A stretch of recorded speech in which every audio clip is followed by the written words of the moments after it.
Good morning, children. Today I am going to take the lesson Freedom Struggle in Tamil Nadu. Introduction. Tamil Nadu showed the lead in the resisting colonial rule.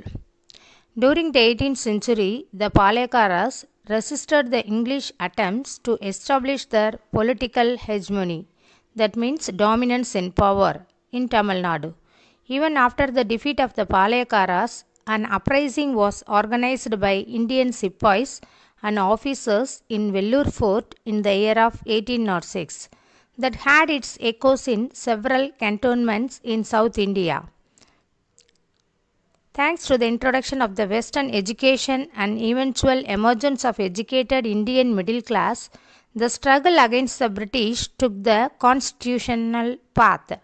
The freedom struggle in Tamil Nadu was unique because from the beginning it was not only a struggle for independence from the English rule, but also a struggle for independence from social disability imposed by the obnoxious, that is extremely unpleasant, caste system also. The next one is Madras Native Association, that is MNA. The Madras Native Association was the earliest organization to be founded in South India to articulate larger public rather than sectarian interest. It was started by Gasulu Lakshmi Narasu, Srinivasanar and their associates in 1850, primarily of the merchants. The objective was to promote the interest of its members and their focus was an reduction in taxation, and also protested against the support of the government to Christian missionary activities. It drew the attention of the government to the conditions and needs of the people. One of the important contributions of the Madras Native Association was its agitation against torture of the peasants by revenue officials.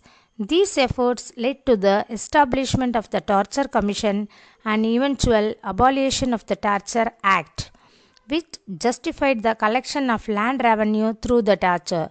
However, by 1862, the Madras Native Association had ceased to exist. Beginnings of the nationalist press, the Hindu and Sudesimitran. The appointment of T. Muthuswamy as the first Indian judge of the Madras High Court in the year of 1877 created a furor in Madras presidency. The entire press in Madras criticized the appointment of an Indian as a judge. The press opposed the appointment and educated youth realized that the press was entirely owned by Europeans. The need for the newspaper to express the Indian perspective was keenly felt. G. Subramaniam and Veera Raghavacharya and four other friends together started a newspaper, The Hindu, in the year of 1878. It soon became the vehicle of nationalist propaganda. G. Subramaniam also started the Tamil nationalist periodical Sudesimitran in the year of 1891, which became a daily in 1899.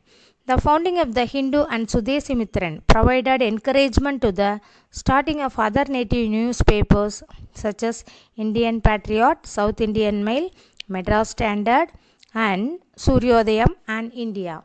Madras Mahajana Sabha. The Madras Mahajana Sabha was the earliest organization in South India with clear nationalist objectives. It was a training ground for the first generation of nationalist leaders. On 16th May 1884, MMS was started by the Veera Raghavacharya, Anandacharalu, P. Rangaya and few others. P. Rangaya became its first president. Andracharu played an active role in its secretary. The members met periodically, debated public issues in closed meetings, conducted hall meetings, and communicated their views to the government. The objectives of Madras Mahajana Sabha was to create consensus, that is a general agreement among people of different parts of the presidency on various issues of public interest and to present it to the government. Its demands included conduct the simultaneous civil services examination in England and India, abolition of the Council of India in London, reduction of taxes, and reduction of civil and military expenditure. The next one is moderate phase. Provincial associations such as Madras Mahajana Sabha led to the formation of an All India organization. The Indian National Congress leaders from different parts of India attended several meetings before the formation of the Congress.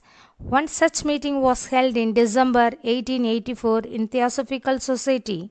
It was attended by Dadabhai Navroji, K.T. Telang, Surendranath Banerjee, and other prominent leaders apart from G. Subramaniam, Rangaya, and Anandacharlu from Madras.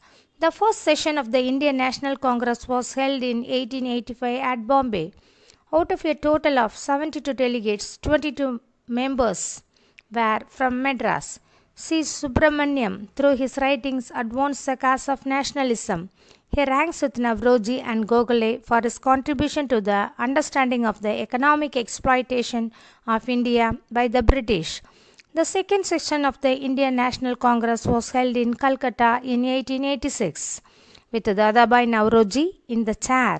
The third session was held at Mackie's Garden, now known as Thousand Slides, in Madras in the year of 1887. The next one is Swadeshi movement. The partition of Bengal led to Swadeshi movement and changed the course of struggle for freedom.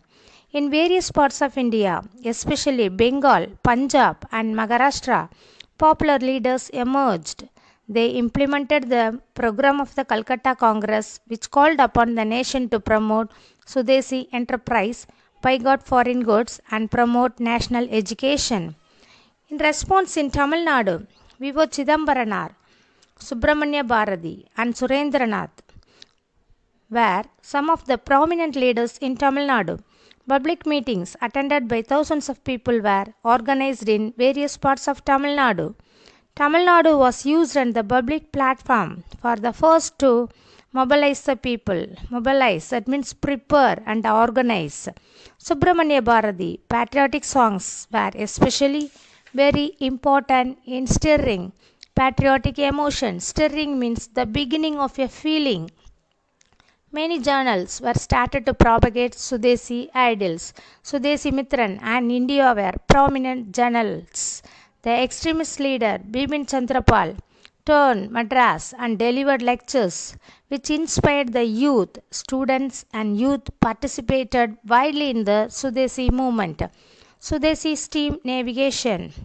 One of the most enterprising acts in pursuance of Swadeshi was the launching of the Swadeshi Steam Navigation Company at Thoothukudi by V.O. Chidambaranar.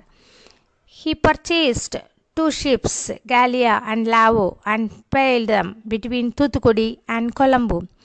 V.O.C. joined the Subramanya Siva in organizing the mill workers in Thoothukudi and Tirunelveli. In the year of 1908, he led a strike in the European-owned coral mills.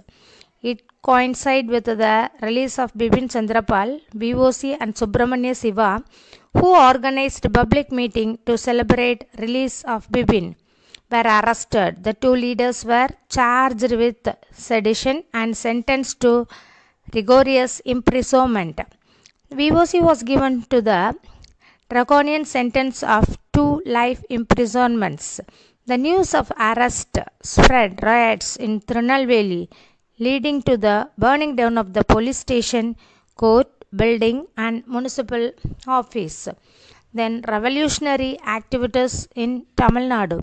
In Pondicherry provided a safe haven for the revolutionaries. Many of these revolutionaries in Tamil Nadu were introduced and trained in revolutionary activities at India House in London and in Paris. M.P.T. Acharya, V.V. Subramanyar, and T.S.S. Rajan were prominent among them. Revolutionary literature was distributed by them in Madras through Pondicherry. Racial papers such as Vijaya and Suryodayam came out of Pondicherry. Such revolutionary papers and Bharati poems were banned as seditious literature. These activities in Pondicherry intensified with the arrival of the Aurobindo Ghosh and Subramaniar in the year of 1910. These activities continued till the outbreak of the First World War. An ash murder. In the year of the 1904, Nilakanta Brahmachari and others started Bharata Mata Society, a secret society. The objective was to kill British officials and thereby kindly patriotic fervor among the people. Vanjanathan of Sengotai was influenced by this organization. On 17 June in the year of 1911, he shot dead Robert W.D.E. Ashe, the collector of Tirunelveli in Maniachi Junction. Annie Besant and the Home Rule Movement. Annie Besant. She started the Home Rule League in 1916 and carried forward the demand for the Home Rule all over India.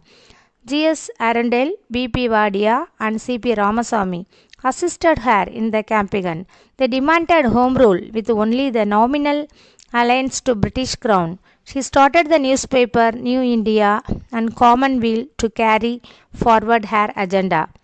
She remarked, better bullock carts and freedom than the train deluxe with subjection.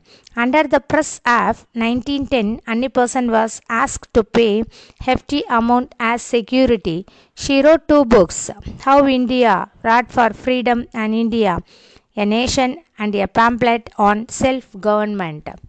The non-Brahmin movement and the challenge to Congress.